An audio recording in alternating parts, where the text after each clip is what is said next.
राधे राधे राम राधे राधे राम राम। सभी से सुनाने जा रहे हैं आप सबको बहुत सुंदर विवाह गीत। कैसे लगे कमेंट बॉक्स में आप सब लिख कर बताना।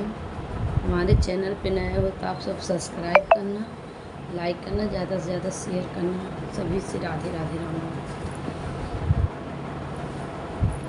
500 पढ़िया सदा फल नरियर औ बीरवा 10 पान 5 सुपारी सदा फल नरियर औ बीरवा 10 पान।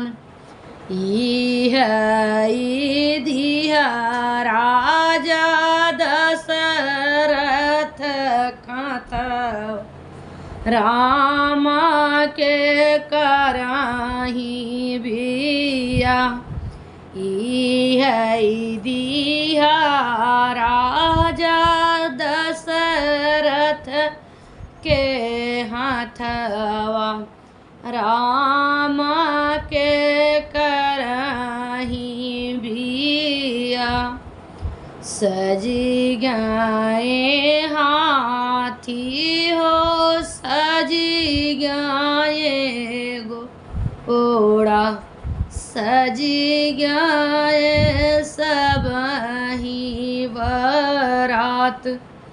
सजी गाए हाथी हो सजी गाए घोड़ा औ सजी गाए सब बरात।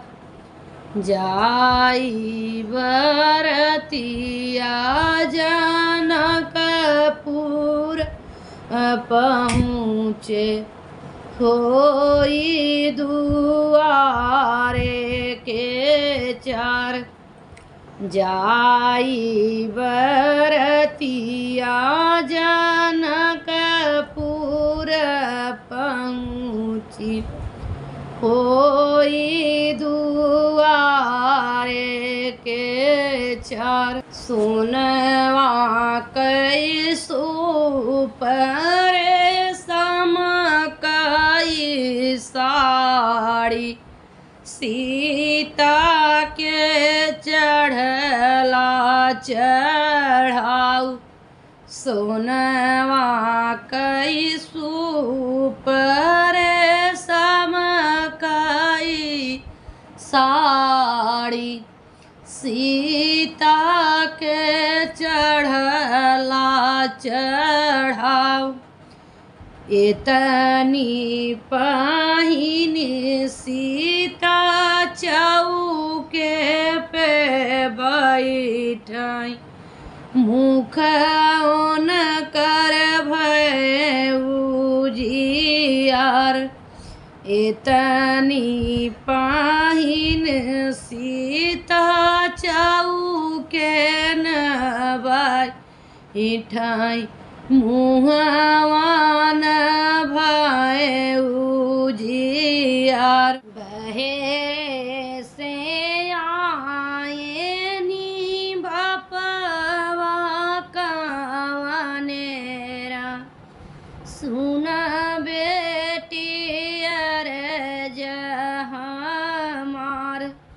बहरे से आए नी बपवा कवने राम सुन बेटी अरज हमार।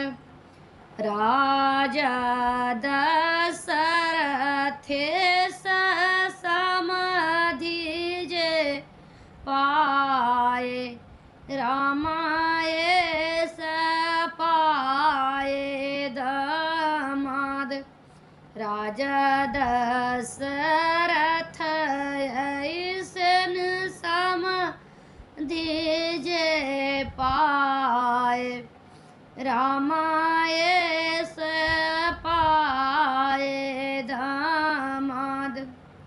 बोलिया हूँ ताऊ तू बोला मोर ए बाबा, तोरी बोली हमई ना सोहाय। बोलिया ही ताऊ तू बोला मोरे बाबा, तोरी बोली हमई ना सोहाई। तो जनम नीति हुई है मोरे बाबा, ये तो जनम नीति हुई है मोरे बाबा। नीति नीति होई है बिया, ई तो जनम नीति होई है मोरे बाबा। नीति नीति